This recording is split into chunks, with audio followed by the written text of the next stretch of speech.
So, hi everyone, my name is Holly and I'm the editor of International Airport Review, and I'm joined here by Mark VanLoh, who is CEO of Jacksonville Aviation Authority. Mark, thank you so much for joining me today. Good morning. Good afternoon. So firstly, you've had a long and very accomplished career in airports. You were previously President and CEO of Tulsa and Chattanooga Airport Authorities. You've been Director of Aviation for Kansas City and Toledo-Lucas County, as well as Commissioner for Aviation for the City of Cleveland.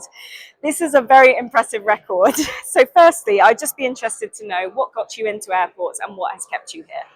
I've loved aviation since I can remember. I built the model airplanes and flew them.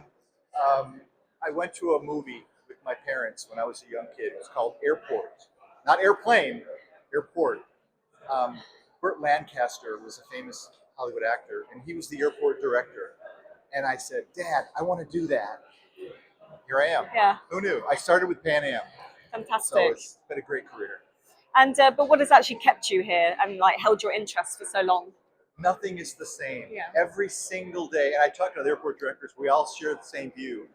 This job never gets boring. It's always exciting. There's always something happening. And just when you think you have your schedule cleared for the day, something pops up. And I love that. Great. So with this long experience in the USA airport system, what would you say is the number one common challenge of American airports? Funding.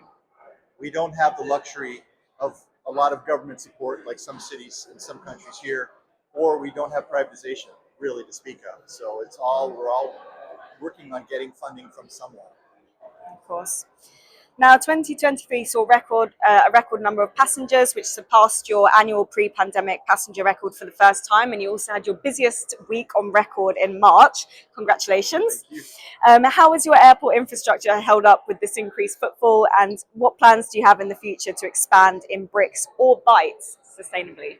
Well, we have exceeded everything that was planned. And of course, you can't build anything very quickly in the United States. A lot of regulatory, environmental. We are now designing a new parking garage to add more parking. We're adding a new concourse with 6 more gates in our terminal that will start this summer. But we just never saw this coming out of COVID. Nobody expected this, and we certainly didn't expect this type of traveler. We're used to the business traveler. But now all of these vacationers are buying first-class tickets. They all want to get into our lounges. They all want to park premium parking. And the business traveler comes along and says, where's my parking spot? Where's my club pass? There's nothing available. It's very frustrating. It's a great time to be in the business, but it's a lot of work. That's really interesting what you've noticed with your leisure passengers spending more money for a more premium experience. Have your business travelers come back in full force? They have a little, not full force yet, thank God, because otherwise we wouldn't know what we would do with all the influx of people, but they are coming back. Fantastic. That's really interesting. Now, you recently installed a new checkpoint property screening system at the airport, which means passengers no longer have to remove their laptops and their liquids prior to screening. So what efficiency savings have you had so far, and do you have any plans to expand this technology? Well, we put in 10 new lanes, so that should take us for the next 10 years, we hope. It's just watching passengers try and figure out the new system, and it'll take a little while, but eventually they'll get used to it, and it will speed up much quicker than it is now. So it's a re-education piece that they don't need to take all this stuff out. You see them standing there fumbling.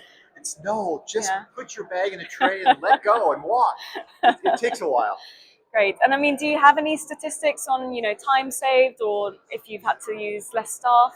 We were told how much time it would save, but we just opened this up in November of last year. So we're still in the training period. Too early. So what investments are you making into the airport this year and in the coming years? You already mentioned. Dollars? Yes. We are spending this year approximately 300 million US, and next year probably another 100 million US, just to catch up. And is any of this money coming from the bipartisan law? No. No? None of it. Because we didn't have an environmental approval done. Oh, I see. You have to have that before you get any of that money. Now, hopefully we'll qualify next year if there's any money left over. If all the big hubs don't steal it all. Now, you have a frequent parker program called JAX Passport. Can you explain a little bit about the program and the benefits? Yes. As you know, Americans love our cars. Yeah. We are never going to get rid of our cars, ever. And so we decided the more you park, the more you should receive back from us. It's like a frequent flyer card. And so as you park more, you use your card, you get your own exit lane. You don't have to talk to a person. You can put your card, it's automatically billed to your credit card, and then you build up points and you can use that for free parking. That's a really nice system. Now, how much of your revenue is made up by parking? 31 or 2%. So Okay. parking is king. Yes. Yeah, that is a large portion. And how are you looking to diversify your revenues and bolster that non-aeronautical revenue side of things? We have Amazon, thank God. And some other development. We have a lot of property available to us, so we're seeing a lot of non-aviation related industry coming that wants to be near the airport but doesn't have to be on a runway. And of course, everyone else is growing fantastically also. So rental cars are growing. So all around, it's been very, very good.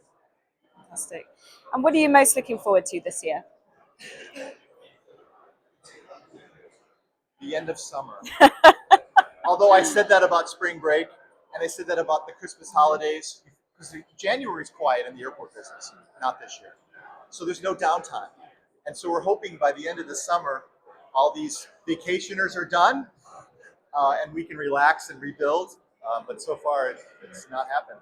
They keep coming. Mark, that was my final question. Thank you so much. Oh, it's my pleasure.